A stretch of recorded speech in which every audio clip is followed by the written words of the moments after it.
건강하게 잘 계십니까? 네, 오늘이 사실 날짜가 지났네요. 경칩이었는데, 경칩. 네.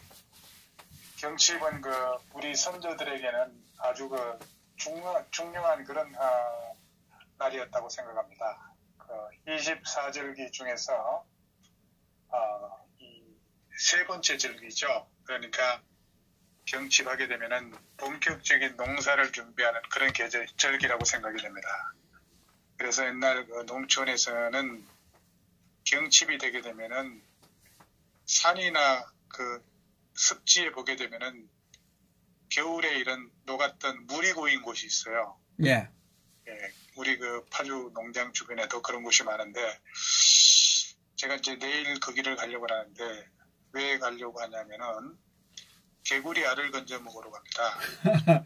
예, 그리고 이제 우리 간파천 앞에 고로쇠나무가 많이 있거든요. 예. 그래서 내일 시간 있으면은 고로쇠 수액을 마시러 가니까 따라오시면은 제가 한 사발 받아드리겠습니다. 그리고 이제 이 경칩이 되게 되면은 보리의 싹을 보고 이제 그 해의 농사를 예측하기도 했죠. 예. 그래서 그리고 또 이제 경칩이 되게 되면은 담벼락에 흙으로 이렇게 벽을 바르는 그런 일도 하고 또 담을 쌓기도 하고 그러다 보게 되면은 이 빈대가 없어진다는 그런 소문도 제가 어릴 때 들은 것 같습니다. 아마 요즘도 시골에서는 그런 풍경을 쉽게 볼 수 있지 않나 이렇게 생각이 됩니다. 아무튼 이 경칩에 먹는 고로쇠 수액 아주 최고죠. 예. 이 고로쇠 중에서도 우리 파주 쪽에 나오는 고로쇠는 자작나무 자작나무 이 수액이거든요. 예. 그러니까 고로쇠보다 격이 좀 높다고 볼 수가 있습니다. 아무튼 올해는 좀 날씨가 좀 푹해서 그런지 수액이 많이 나올 것 같습니다. 그래서 내일부터 시작해서 한 10일 정도 수액이 아주 본격적으로 나오거든요. 예. 네, 그러니까 아마 한 3일 동안에 걸쳐서 한 말 정도는 마셔야지 효험이 있지 않나 이렇게 생각이 됩니다. 아주 좋습니다. 바로 제작하시지 마시고 고로쇠 물은 제가 한마디를 드리면 예. 그냥 바로 받아서 드셔야 돼요.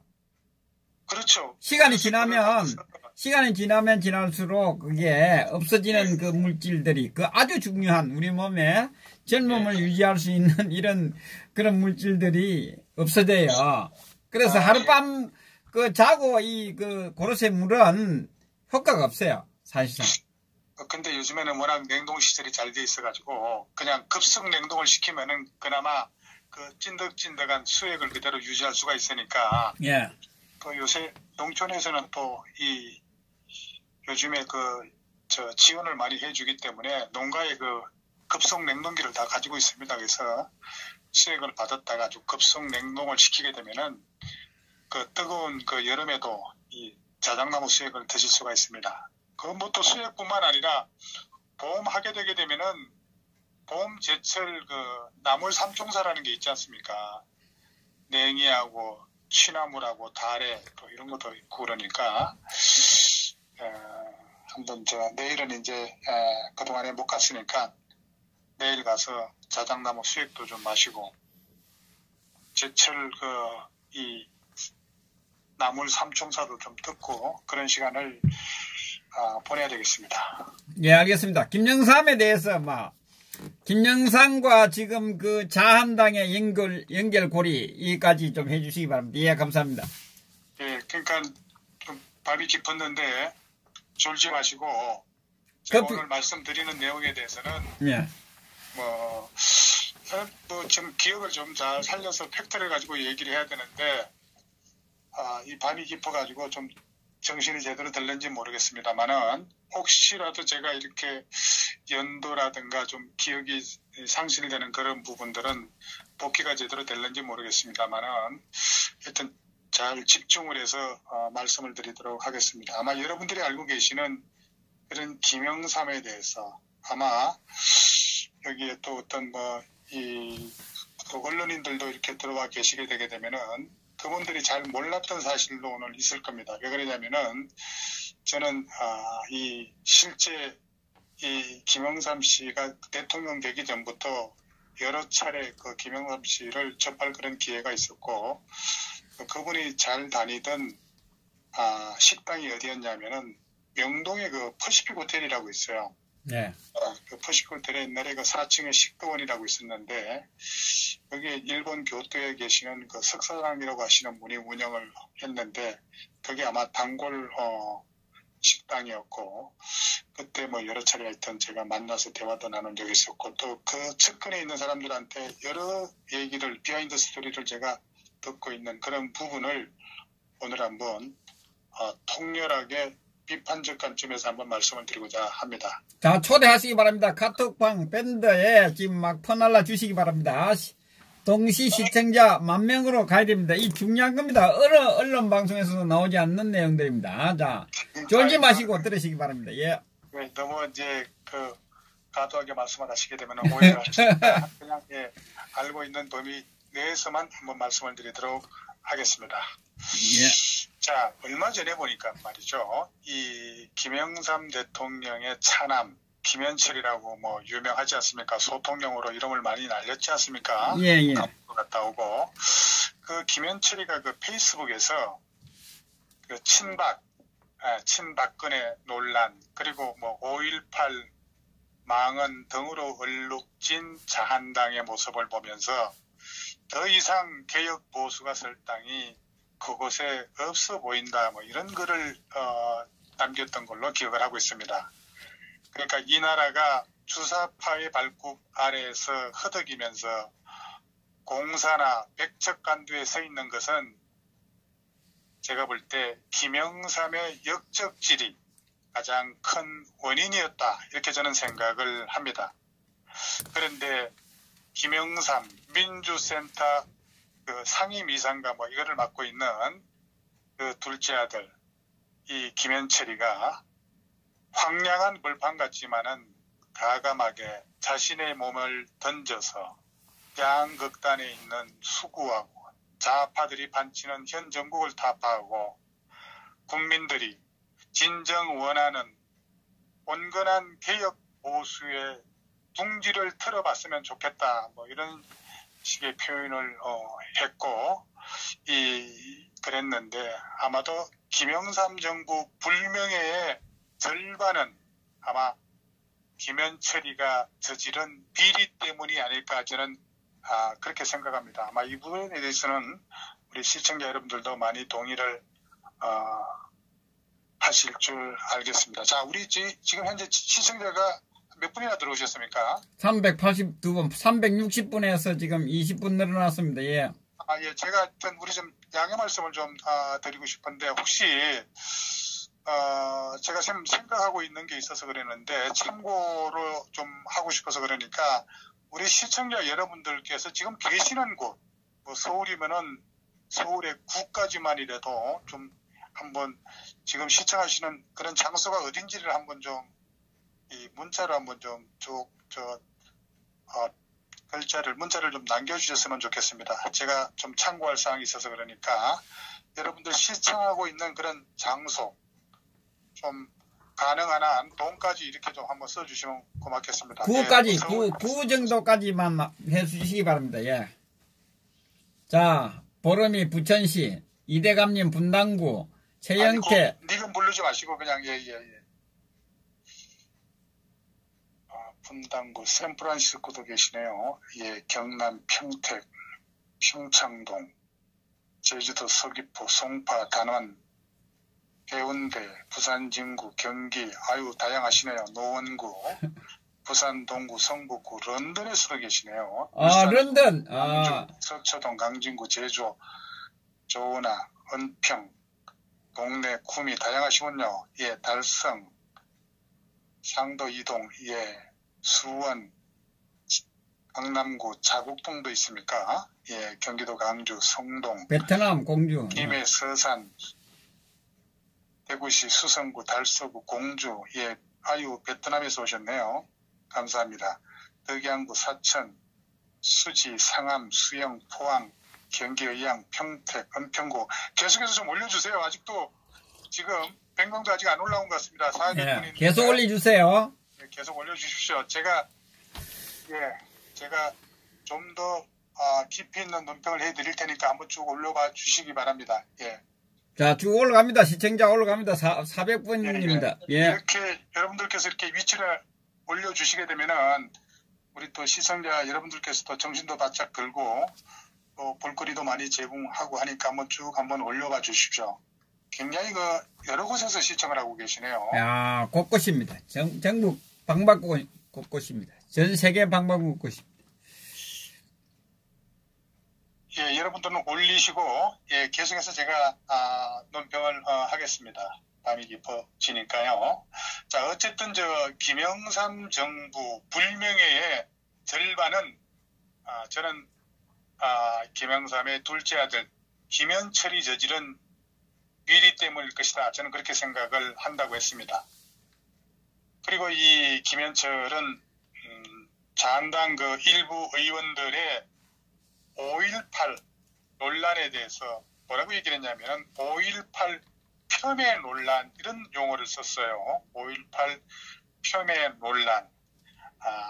논란에 대해서 한국당, 자한당의 실체를 극명하게 보여준 사례라 하고 아버님의 사진은 그곳에서 내려달라. 이렇게 김현철이가 얘기를 했습니다. 내리는 게 아니라 확 찢어서 밟아버려야죠. 이 5.18이 오늘날 이렇게 정말 이 논란이 이어지고 하는 것에 대한 그 정점에 바로 김영삼이 있었던 겁니다. 이 지금 김현철도 제 아버지에 대해서 잘 모르는 부분들이 있어요. 왜? 그 당시에 김현철이도 태어나기 전이지만은 저는 아주 측근에 있는 사람들한테 그 자세한 얘기를 들은 내용을 오늘 다 공개를 이 자리에서 하겠습니다. 자, 그리고 김현철이가 수구 세력들에 의해서 옛날에 신한국당의 이념과 정책들이 변질됐다, 이런 말도 그 당시에 했습니다. 참, 김현철이 이렇게 지 나름대로는 쓴소리라고 하지만은 이런 글을 페이스북에 올렸다는 거. 이거 참을 수 없는 존재의 가벼움. 대도무문, 민주투사. 김영삼은 노태우, 김종필과 합당해서 대통령직에 오른 후에 김종필을 내치고 전두환, 노태우를 감옥에 가두었습니다. 김현철은 당시에 소황제 행세를 하면서 각종 인사 비리하고 이권에도 깊숙이 개입을 했고, 그리고 아버지 김영삼은 일본한테 뭐라고 했습니까? 머리장머리를 고치겠다느니 이런 얘기도 했고, 그리고 이제 이 대통령에 당선된 후에 중앙청을 또 철거를 했죠. 정치 그리고 외교적 실정으로 외국 자본이 대거 빠져나가고 통화 사업이 안 돼가지고 국가부도, 이게 바로 IMF입니다. IMF. 이게 통화 사업이 되지 않아서 이 국가 부도를 초래했습니다. 그래서 정치에 손을 뺐던 김대중이가 기어 들어올 수 있도록 이 김영삼의 실정으로 물꼬를 터준 게 바로 김영삼입니다. 그리고 김종필하고 합세해서 좌파 정권을 탄생하게 해서 오늘 문재인 정권이 등극하게 된 단초를 제공했던 인물도 바로 김영삼이었습니다. 그동안 김현철이는 깜빵에 갔다가 그리고 새누리에 얼씬되다가 또 더불어당에 갔다가 한 자리 얻기 위해서 동분서주했지만은 이제 김영삼도 죽었고, 그래서 후광도 사라지고 김현철의 얄팍한 마음만 온 국민이 다 알게 되었습니다. 그렇다면은 김현철은 우리 국민을 위해서도 좀 미안하고 좀 더 죄송한 마음으로 조용히 사는 게 좋을 텐데, 지난 대선에서 문재인 정부를 지지했고 또 지지를 선언했고 더불당에 입당했던 이 김현철 씨가 지금 민주당을 탈당했습니다. 그러니까 김영삼이가 한국당 안무를 빨아먹고 대통령까지 했는데, 이거야말로 배은망덕한 김현철이가 당신 말이지 무슨 대통령이나 된 것처럼 날뛰고 있는지, 어떻게 보면 참 재수없는 놈. 개혁 보수는 얼어 죽을 개혁 보수입니까? 지 아버지 잘 만나서 그만큼 호가 호의했으면 됐지. 더 이상 대한민국 정치권에 당신이 비비고 설 땅은 없으니 그만 징징대라 이겁니다. 김영삼의 멍청한 짓으로 우리 대한민국이 경제적으로 얼마나 많은 사람이 어려웠습니까? 그리고 5.18 헛짓거리로 지금까지도 이 나라가 어려움을 겪고 있습니다. 이 모든 게 김영삼의 책임이라고 저는 생각합니다. 대한민국 경제 말아먹더니 결국 IMF를 초래한 당신 애비 김영삼이 아들인 김현철이가 뭔 개소리 하고 있습니까? 네 놈이 네 애비가 대통령 할 당시에, 그때가 97년 5월 20일입니다. 알선 수재하고 뇌물 그 당시에 66억 원 처먹은 그런 혐의로, 조세 포탈 혐의로 수갑차고 구속된 놈 아닙니까 여러분들? 맞습니다. 근데 여태까지 정신 못 차리고 헛소리하고 다니는 꼴을 보니까 사자성어로 요걸 뭐라고 얘기를 하냐면은 부전자전이다. 저는 그렇게 생각을 합니다. 자, 이제 김영삼에 대해서 본격적으로 한번 짚어보겠습니다. 자, 시청자 여러분들, 제가 했던 팩트에 좀 벗어나지 않게끔 또 이게 잘못하게 되게 되면은 또 허위 사실 유포가 되고 하니까 제가 이렇게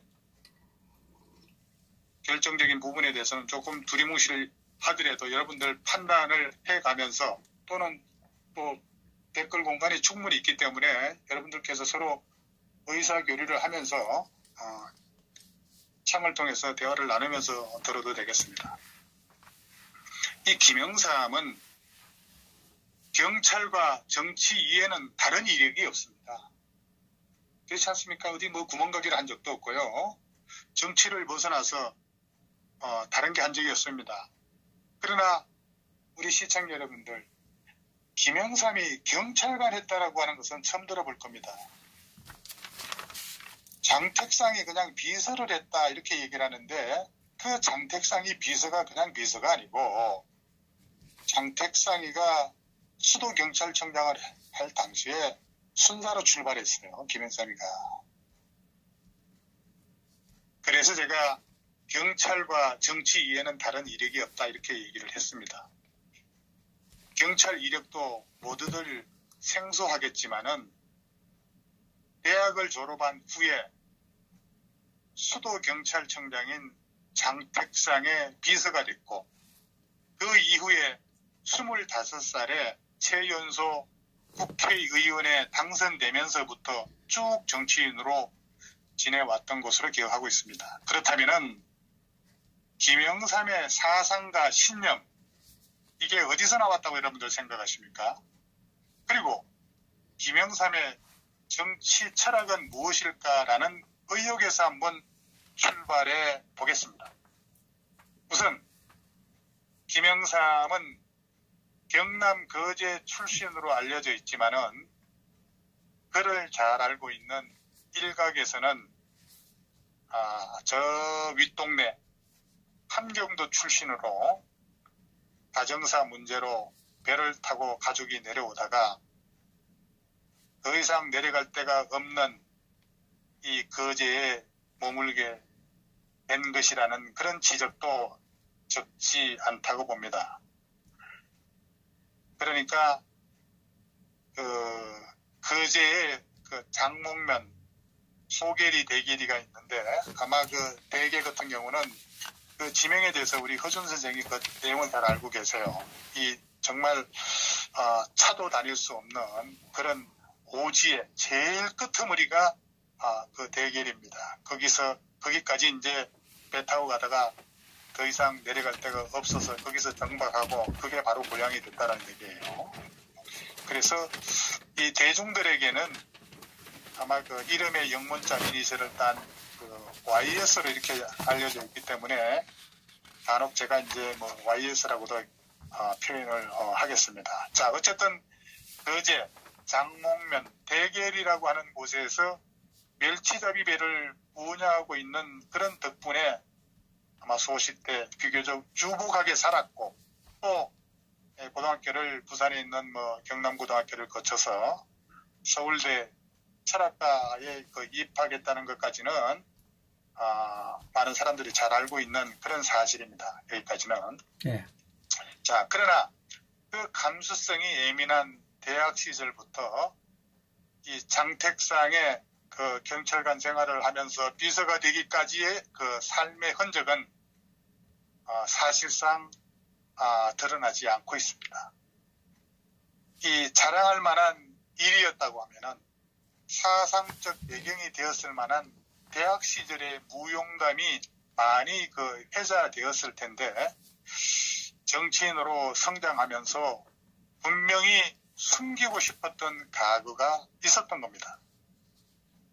그것은 바로 장택상의 가족과 관련한 부분이 아닐까 이렇게 생각이 됩니다. 이 장택상은 참고로 구미에 그 장택상의 그 고구가 있습니다. 우리 JDK님이 그 장택상이 옛날에 살던 집, 장택상이 옛날 조선의 3대 갑부집 중에 하나였어요. 그 집이 지금 구미에 있습니다. 그리고 그 장택상의 셋째 딸은 지금도 생존해 있습니다. 아주 유명한 사람이죠. 예, 그분에 대해서도 제가 다 일일이 짚고 넘어가겠습니다.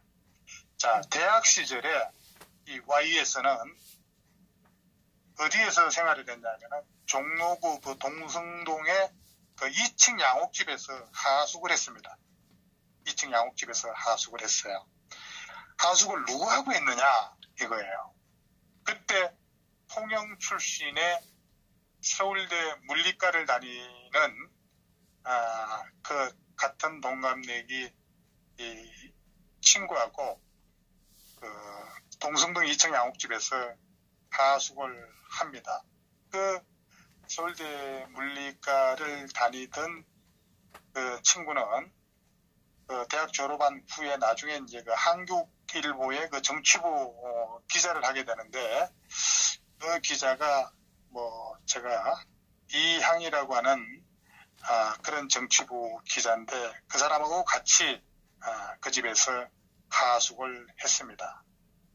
그런데 그 동성동의 2층 양옥집이 2층 양옥집 그 2층 양옥집이 바로 남로당의 소굴이었던 장택상의 딸집이었습니다. 장택상의 딸. 자, 우리 시청자 여러분, 그 장택상이 수도경찰청장인데 그 딸집이 남로당의 소굴이었다는 겁니다. 이거 팩트입니다. 참. 그래서 좀 그 장택상의 가족관계를 짚고 넘어갈 필요가 있다. 저는 그렇게 봅니다. 자, 장택상은 1893년생입니다. 1893년생. 생일이 저하고 같아서 제가 그 출생일을 제가 기억을 하고 있어요. 이 장택상은 그 미 군정 시기에 수도경찰청장을 역임을 했으니까 6.25 전입니다. 그러니까 대한민국 정부 수립 이후에는 그 3대 국무총리하고 부통령 그 권한 대행까지 역임을 했습니다. 장택상이가. 그리고 이 강복 바로 직후에는 경찰부장도 했고 제1강구 경찰청장도 지냈고 그리고 이제 수도경찰청장으로 이제 활동을 했습니다. 그러니까 많은 사람들은 조선공산당 당원하고 남로당 탄압을 주도한 것으로 그렇게 기억을 하고 있다 이겁니다. 누가요? 장택상이가 그랬다는 겁니다. 그리고 부통령 후보로도 출마를 했지만은 그때는 뭐 낙선을 했고 그리고 4.19 혁명 이후에 장면 정권 그리고 박정희 대통령 정권 기간 중에는 반대편 야당 지도자로 활동을 했습니다. 그때 이제 자유당을 재건해서 총재도 했고 야당 정치인으로 활동하면서 뭡니까 그 한일회담이 언제 했던 거죠? 왜 64년에 아마 이 한일회담을 한 것으로 제가 기억을 하고 있는데 아마 그때 격렬하게 반대 운동을 장택상이가 하게 됩니다. 그때 이제 장택상이하고 그 한일회담이 뭐 대일 구력외교라 해서 그 당시에 윤보선이 그다음에 장준하, 함석헌 뭐 이런 사람들하고 엄청나게 그 대일 구력외교 반대 투쟁위원회를 결성해서 그때 이제 장택상이가 위원장을 역임을 하게 됩니다. 그러니까 장택상이가 69년에 이제 사망을 했으니까 그때까지 야당의 뭐 이 신민당 고문까지 맡은 것으로 저는 이제 기억을 하고 있습니다. 자, 그런데 이 장택상의 가족 상황을 보면 말이죠. 장택상이가 기구하게도 세 번째 부인까지는 사별을 합니다. 장가도 엄청나게 갔어요. 4번까지 갔는데 공식적으로는 4번을 갔는데 4번만 갔겠습니까? 어쨌든 4번째 부인하고 설아에 2남 4녀를 갖다가 두게 됩니다. 2남 4녀를 두는데 그 중에서 장녀 큰딸이 장병민이라는 그런 이름이에요. 장병민. 여러분들 써먹으려면은 그 이름을 하나 적어 놓으세요. 장택상의 큰딸 이름이 장병민입니다. 그 장병민의 집에서 YS가 하숙을 했습니다. 하숙을. 자, 여기서 아이러니한 것은 장택상은 남로당 당원을 갖다가 탄압 구속시키는 수도경찰청장인데 여기에 반해서 장택상의 큰딸 바로 장병민이 그 당시에 결혼을 했는데 사이가 누구냐 하면은 최항석이라고 합니다. 최항석. 차이. 최가 아니고 최항석. 그 사이 최항석이 누구냐 하면은 바로 조선공산당 당원이었던 겁니다. 조선공산당 당원이었던 거예요. 사이가. 나중에 이제 그 장택상의 그 회고록을 보게 되면은 이 장병민하고 최항석이 사이 문제에 대해서는 장택상의 회고록에 한 글자도 남기질 않습니다. 그 얘기는 뭐냐면은 구린내가 나기 때문에 장택상이가 자신의 큰딸하고 사이 문제에 대해서는 하나도 언급을 안 하는 거예요. 근데 이 정보를 사전에 감지해서 알려준 사람이 이 김순남이라고 하는데 그래서 이들이 나중에는 이제 지하로 참적할 수 있었다는 겁니다. 이 장택상의 사이 최항석은 청주 사람이에요. 청주 고부를 나왔고 그리고 동경에서 일본 동경제대 경제학부를 졸업한 엘리트였습니다. 그래서 일본에서 유학을 하고 돌아와서 당시에 산업은행의 계리부장으로 있으면서 이 장택상의 딸과 최항석이가 부부가 함께 남로당 지하활동을 한 겁니다. 남로당 지하활동을 한 거예요.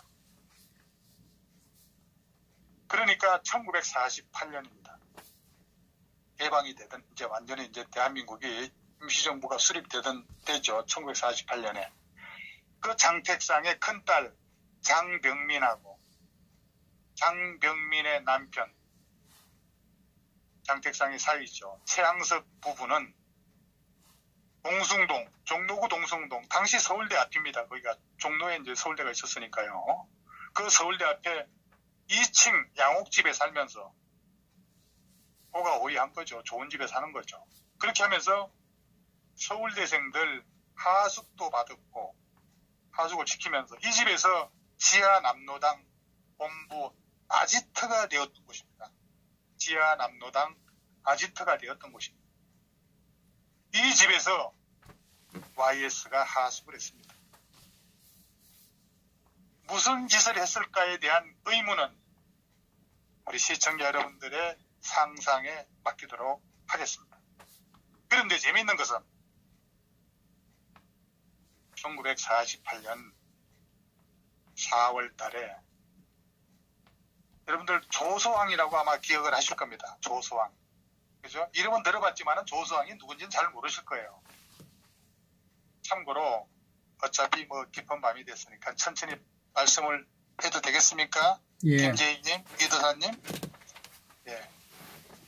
예, 그렇게 우리 그 영춘님 같이 이렇게 메모를 하시면서 이렇게 띄워주시게 되면은 도움이 될 것 같습니다. 조소항이 아니라 조소앙입니다. 마다기님. 그 조소항이가 파주 원롱면 출신이에요. 파주 원롱면 출신인데 그 조소항이 누구냐 하면은 우리가 지금 100년 전이 언제냐면 1919년입니다. 지금 2019년이니까 100년 전 2월 1일 날 대한독립선언서를 작성한 사람이 조소왕입니다. 그때 대한독립선언서를 작성을 했고 100년 전에 정확하게 100년 한 달 전이네요. 100년 한 달 전에 조소왕이가 파주 원롱 사람인데 대한독립선언서를 작성을 했다 이겁니다.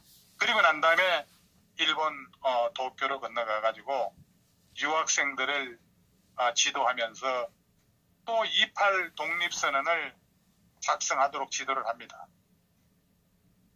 그리고 이제 1919년 3월 1일 날 3.1운동이 일어나지 않습니까? 예. 그때 이제 이 상하이에서 대한민국 임시정부를 수립하기로 결의를 하는 겁니다. 그때 이제 바로 나온 게 삼균주의라고. 삼균주의 이념을 바탕으로 해가지고, 대한민국의 뭐 임시정부 헌법이라고 할 수 있는 임시헌장 뭐 이런 거를 이 조소왕이가 주도해서 이제 작성을 하는 거죠. 그래서 1948년에 이 조소왕하고 장건상, 그 다음에 또 홍명이라고 있습니다.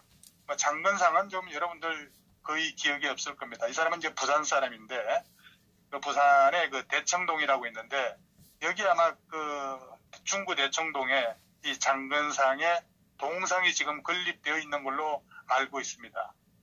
이 사람은 이제 중국에서 대한민국 임시정부, 이 민족혁명당이죠. 거기서 이제 활동한 독립운동가인데, 그 대청동에 그 동상이 건립되어 있으니까 부산 사람들 아실 거예요. 그리고 이제 홍명이라고 있습니다. 홍명이는 아주 유명한 사람이에요. 이 홍명이는 원래 충청도 이제 괴산에서 괴산 출신인데 원래 집안이 아주 명문가 집안이었고 또 장남으로 태어나서 그 우리 그 한글학자 중에서 유명한 뭐 이강수라든가 최남선 이런 사람들하고 아마 학창 시절에 교유했던 그런 인물이고, 이 홍명희하고 이강수, 최남선 이 사람들이 동경 유학생 출신 중에서 대한민국의 그 당시에 가장 수재로 알려졌던 조선 3제가 바로 누구냐? 홍명희, 이강수, 최남선을 가르쳐서 이 조선 문학을 창조한 뭐 조선 3제 이렇게 역사는 기록을 하고 있고, 또 우리 여러분들 임꺽정이라고 들어보셨죠? 임꺽정. 예. 예, 1550년대인가요? 이 임꺽정이라고 하는 게, 이 뭡니까, 옛날 명종 때, 관리들하고 토 세력에 맞서가지고, 의정 활동, 이런 거 벌이다가, 토벌대하고 치열한 싸움 끝에 이 포살된, 실존 인물을 갖다가 이렇게 이제 묘사를 해서, 임꺽정이라고 하는 소설을 쓴 거 아지 않습니까? 그래서, 아마 명종실록에도 임꺽정이가 등장을 할 겁니다. 그래서 이 홍명이가 임꺽정이 실존한 시대하고 그 다음에 홍명이가 몸담던 그런 시대, 그러니까 400년 가까운 그런 시차가 있었지만은 어쨌든 지배계층의 억압 아래서 신음하고 있는 그런 민중들의 삶하고 또 현실의 그런 모순 이런 거를 눈여겨보고 그런 실제 인물을 묘사해서 이 소설을 써가지고 아주 유명했던 임꺽정의 저자가 바로 홍명이가 됩니다. 홍명이하고 박헌영이는 엘리트 공산당 여러분들 제가 굳이 말씀을 안 드려도 잘 알 수 있을 것 같고 또 요새 최근에 손혜원 사건 때 나오는 김원봉이 나오죠. 국가보훈처가 북한 정권 수립 공신인 김원봉을 또 독립유공자로 서운한 그런 사실이 알려져서 이제 보훈단체들이 정치권이 반발을 하고 또 21만 명인가 이렇게 해가지고 피유진 청장을 물러나라 이렇게 해서 지금 퇴고시켜라 이런 서명을 받아가지고 정부에 제출하고 그랬죠. 그 다음에 이제 여운형이는 이제 양평 출신입니다. 바로 친형이 여운형이고 동생이 여운홍입니다. 이것도 이제 바로 이 조선인민당에서 활동한 사람들이죠. 그 다음에 이제 김규식이 이런 사람들하고 같이 1948년에 38도선을 넘어가지고 북한으로 갑니다.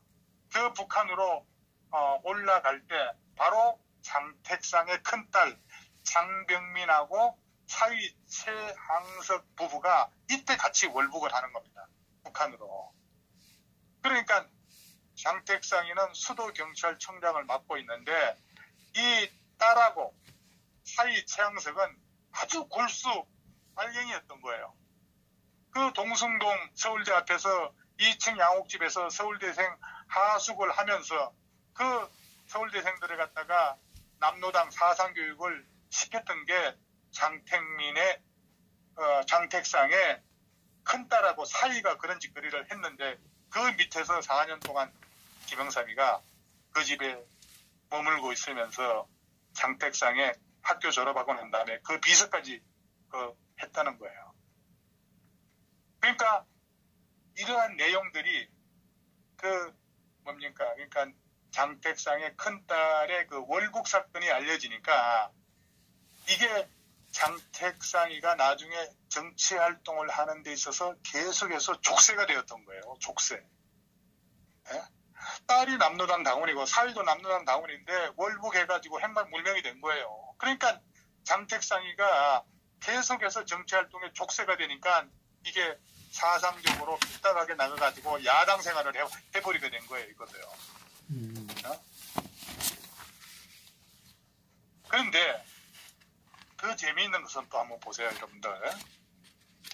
그 재미있는 게 또 뭐냐면은 우리가 황장엽 선생 황장엽 사건으로 월굴 없는 황장엽으로 알려져 온 또 인물이 있었어요. 월굴 없는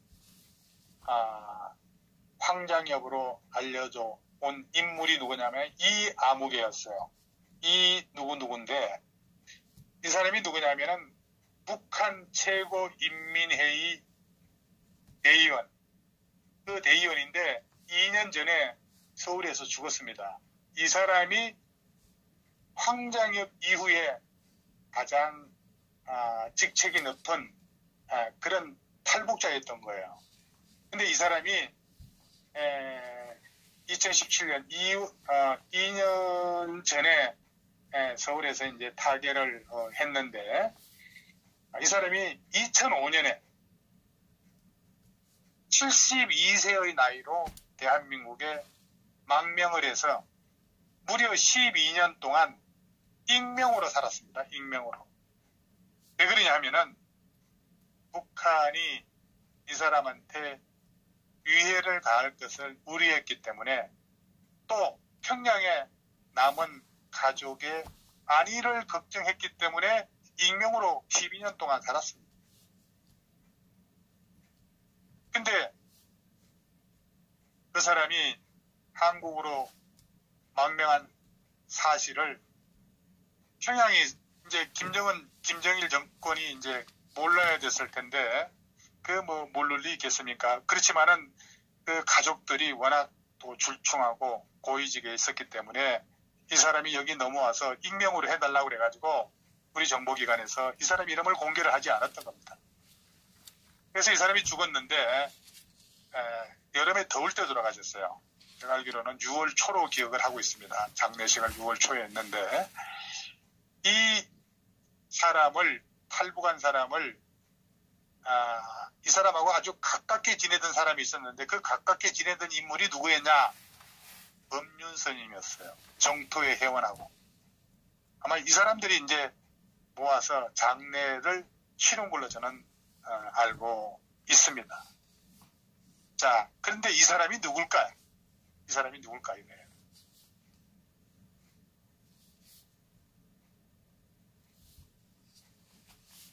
김재인님, 이 사람이 누구겠습니까?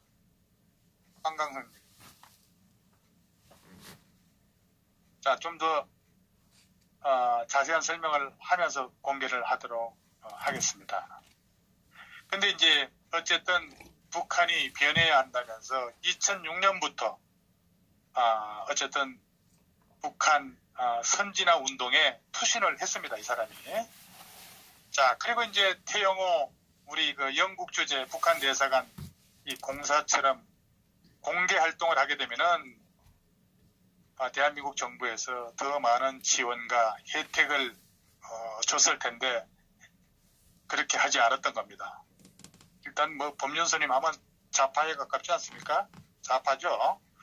자, 이 북한 당국이 이 사람의 그 망명 사실을 알고 있었지만은 이 돌아가신 고인의 생전의 뜻을 받들어 제가 이제 실명을 말하지 않고 있는 겁니다. 자, 어쨌든 또 뭡니까? 이 북한의 고위직들이 올라와서 1997년 그 당시 IMF 때 괴한의 총탄에 맞아 숨진 그 김정일의 처조카 있죠? 처조카가 누굽니까? 이한영이라고 여러분들 기억을 하시죠? 예. 그 이한영은 분당인가 예, 이한영이라고 처조카죠. 이한영이 이제 1982년에 스위스에서 한국 대사관을 통해 이제 기순을 했죠. 그 이한영이 사건을 논외로 한다고 하면은 이 황장엽은 이제 전 노동당 비서 다음으로 이제 어쨌든 비중이 큰 그런 망명 인사였습니다. 어쨌든 간에 고위직을 지냈는데 그 고위직을 지낸 그런 인물이 누구냐 이거예요. 그 인물이 누구냐면은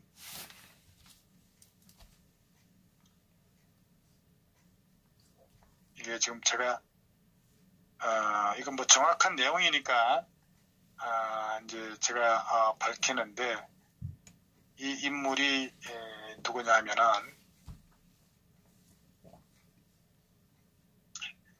이 장택상이 가족인 거예요. 장택상이 그 장병민하고 최양석 사이에 그 설아의 딸을 낳고 딸을 같이 데리고 갔는데 그 딸이 나중에 커서 이제 결혼을 했는데 그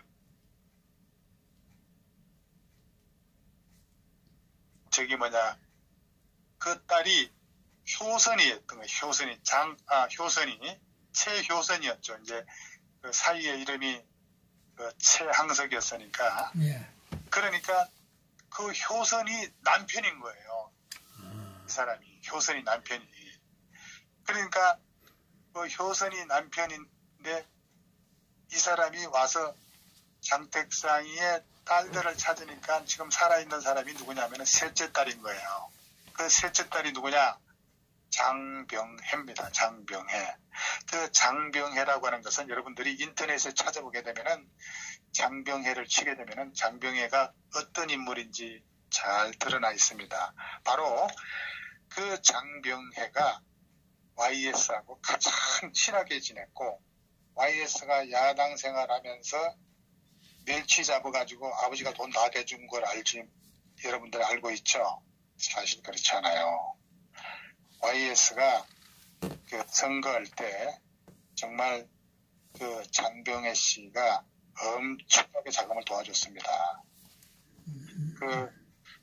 장병해 씨, 그 장병해 씨가 엄청나게 많이 도와줬는데, 이건 뭐 전부 다 일일이 다 공개를 하려고 하니까 그냥 헷갈리네요, 정말. 아니, 헷갈리는 건 아니라, 남의 그 가정의 신상에 대해서 너무 깊게 들어가는 것도 좀 저기한 것 같고, 어쨌든 뭐, 여러분들이 댓글로 달아서 아시는 거 있으면은 하여튼 저기를 해주세요, 어쨌든. 그래서 이 YS가 이 장병해가 뭐 정말 집필도 좀 여러 군데 하고 교육 사업이라든가 이런 여러 가지를 했고 또 이 장병해가 중국 사람하고 결혼을 했어요.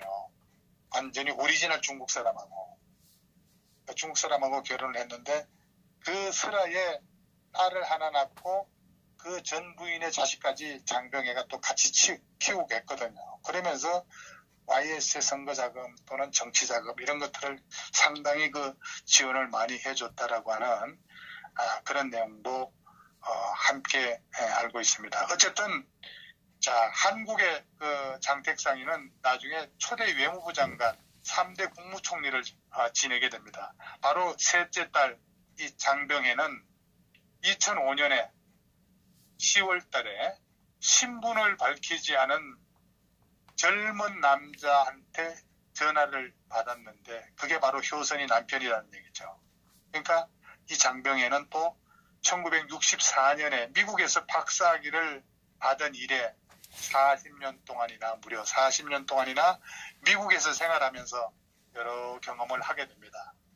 그러면서 효선이 남편이 전화가 오니까 그때 장병해가 한 말이 뭐라고 얘기를 했냐면은 이렇게 묘한 경험은 자기 평생에 처음 느꼈다. 뭐 이런 글을 옛날에 신동환과 어디하고 이 인터뷰를 하면서 그런 글들을 남긴 적이 있습니다. 그러니까 바로 이 남자가 장병해의 조카 사이였던 거예요. 조카 사이. 그러니까 월북한 그 장병민 큰언니의 사이가 남한에 온 겁니다. 그 남한에 온 언니의 사이가 바로 이 황장엽 선생 다음으로 고위직이었다는 거예요. 그래서 이 효선이 남편이 장병해 씨를 만나고 싶어한다 이렇게 얘기를 한 겁니다. 그래서 이 장병해가 효선이 남편이 왔단 말이냐 이렇게 되물으니까 아마 이제 그 당시만 해도 혼자 다니는 게 아니라 그때 뭡니까 그 당시 이제 안기부니까 안기부 직원이 옆에 끼고 다니는 거였죠. 어쨌든 간에 이 장병해 씨가 효선이 남편한테 그 소리를 듣는 순간 어쨌든 뭐 기가 번쩍 뜨였다고 그렇게 신동아 인터뷰 기사에 이렇게 나온 적이 있었습니다. 어쨌든 자신이 아직 성인이 되기 전에 그 헤어진 큰언니의 딸 그러니까 불과 6살 때 마지막으로 장병해가 효선이를 봤다는 겁니다. 그런데 그 효선이의 남편이 서울에 있다는 소리를 들으니까 얼마나 소름이 끼쳤겠습니까? 그러니까 이 장 씨가 조카는 어디 있냐? 그러니까 물으니까 그 아이도 함께 탈북했느냐? 이렇게 물으니까 아, 그건 아니다. 혼자 내려왔다. 이렇게 얘기를 했다는 겁니다. 그러니까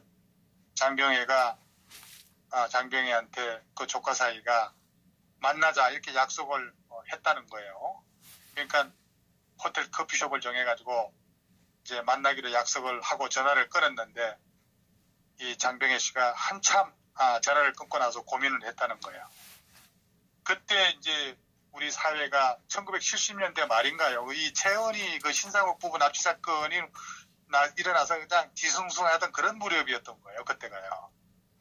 그러니까 뭡니까? 일본에서 생활하던 이 장병희는 납치 그 미수를 경험한 적이 있지 않습니까? 이제 최은희 신상욱 부부하고 그러니까 이 갖가지 걱정이 이제 앞선 이 장병희 씨가 또 이런 일에 뭐 정통한 지인들한테 물어봤겠죠. 그래서 그 지인들이 결국 나가지 않는 게 낫겠다 이렇게 마음을 먹었지만은 이 전화를 걸어온 또 이 조카 사이는 연락처를 남기지 않았다는 겁니다. 그래서 이 장병희 씨가 약속 장소에 지금 그 당시에 그 중국인 사이에서 난 그 아들을 내보냈다는 거예요. 그러니까 아들한테도 직접 만나지 않고 먼 발치에서 한번 어떤 사람이 나오는지 한번 지켜만 봐라 이렇게 얘기를 했다는 거예요. 그래서 약속 장소에 나갔다가 돌아온 아들이 얘기가 젊은 남자하고 노인 한 명이 와서 한참을 기다리다 그냥 가더라 이렇게 했다는 거예요. 근데 그 노인이 말을 잘 들어보니까 키는 큰데 서울 말씨를 쓰더라 이겁니다. 그러니까 신상옥 최은희 씨 부부 사건이 일어나고 그러니까 두숭숭하고 이제 그래서 그 극적인 만남이 이루어지지 않았던 거죠. 사실 그 당시에 이제 신상옥 씨하고 최은희 씨 부부는 제가 직접 만나봤습니다.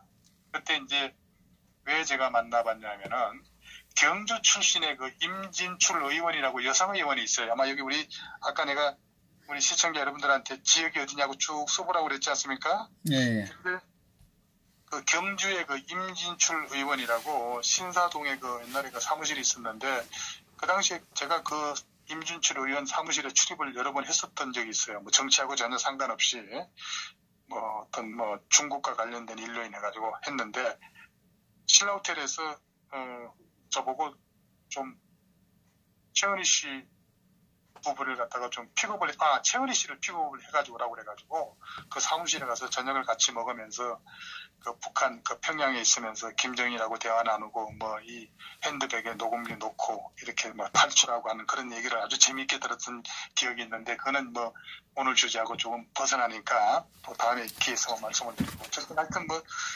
그 역사의 그 비하인드 스토리를 어쨌든 그 당시에 참 인상 깊게 들은 그런 기억이 있습니다. 자, 그래서 어쨌든 이 장병희 씨는 그 자기 핏줄을 어떻게 보면 뭐 핏줄을 찾은 건 아니지만은 그 조카 사이뿐만 아니라 자기 언니에 대한 여러 가지 비하인드 스토리를 다 들을 수 있는 기회를 스스로 포기를 했던 거죠. 그러니까 이 정치가 뭐길래 이런 그 핏줄의 그런 것까지도 뭐 다 이렇게 막은 결과가 되는데 어쨌든 이 장병희 씨는 지금 장병희 씨가 1932년생이에요. 우리 선친하고 동갑내기라서 제가 기억을 하고 있습니다. 근데 지금 서울에 들어와서 그동안에 미국 생활을 쭉 하다가 서울에 와서 이제 생활을 하고 있는 걸로 알고 있습니다. 어쨌든 이 집안에 얽혀 있는 장택상 집안의 그 큰딸과 사이 그런 여러 가지 환경 속에서 YS가 사상적 기반을 닦았다. 그래서 최양석이하고 장병민, 장택상을 거슬러 올라가면서 서울대학을 다니면서 최소한 4년 동안 거기서 하숙 생활을 하고 또 그 밑에서 경찰관 생활을 하면서 또 나중에 뭡니까 그 둘이 또 행방불명되고 그래가지고 찾으러 오라고 YS를 보냈는데 그 석 달 동안 또 YS까지 행방불명이 되고 그런 내용들이 그 내용을 잘 아는 사람이 있고 당시에 또 하숙을 같이 했던 사람이 지금 현재도 생존해 있습니다. 그렇기 때문에 제가 감히 이런 말씀을 드리는데 이런 내용은 저기 아들 저 김현철이도 이 내용은 모를 수가 있죠. 아니 어떻게 생각하게 되면 모른다는 게 더 정확할 수도 있습니다. 제가 이거는 여러 가지 이 방송에 지금 공개를 하는 이상 또 실체에 가까운 그런 진실을 얘기를 해야 되기 때문에 제가 이거를 여러 번 확인하고 이렇게 말씀을 드리는 겁니다. 어쨌든 이 장택상 전 총리 수도경찰청장의 맏딸 이 장병민의 삶도 파란만장했다 이렇게 볼 수가 있습니다. 이 장 씨가 이 큰딸도 1940년도에 그 식산은행 그러니까 산업은행 아까 계리부장이라고 제가 얘기를 했죠. 예. 예, 그 사이 최양석이하고 이제 뭐 연애 결혼을 한 거죠. 그러니까 청주 고부 나오고 또 이 도쿄대학 나왔으니까 그러면서 그런 인재가 이 강보 후까지 남노동에서 참 활동을 해서 그 월복을 해가지고 거기서 북한에서 또 고위직까지 지내고 했다는 거 보게 되면은 그 밑에서 또 얼마나 화려하게 YS를 교육을 시켰겠습니까? 네. 그리고 나서 어쨌든 간에 이 또 남노당 그 당수 그 당시 당수가 박헌영이었지 않습니까? 네. 박헌영의 그 또 비서도 같이 이제 월북을 했다가 이 남노당 그 숙청 때 가까스로 살아남아가지고 이 박헌영의 비서는 중국을 거쳐가지고 일본으로 해가지고 이 한국으로 들어왔던 거죠. 그래서 이 서울, 평양, 북경, 동경에 이 최양석 부부가 서울의 그 남노당 아지트를 제공한 이런 기록들이 지금도 남아 있습니다. 그러니까 이런 여러 가지는 앞으로 이제 YS의 정치적 행보하고 관련돼 가지고 또 이 비판적으로 한번 접근을 해보도록 하겠습니다. 자, 여기서 그러면 일부 끊을까요? 1시간 됐거든요. 그렇습니까? 벌써 1시간이 됐습니까? 예. 예, 그러면은 예. 뭐 여러분들 피곤하고 그러실 텐데 다음에 또 할까요? 아니면 아니, 두 개 걸린 건 2부에 하면 얼마나 걸려요? 2부에 하면요? 예. 하여튼 끊고 2부 하시죠. 자, 끊고 일단 끊을게요. 왜 그러냐면 이게 1시간 되니까 그거 하더라고. 1부 끊을게요.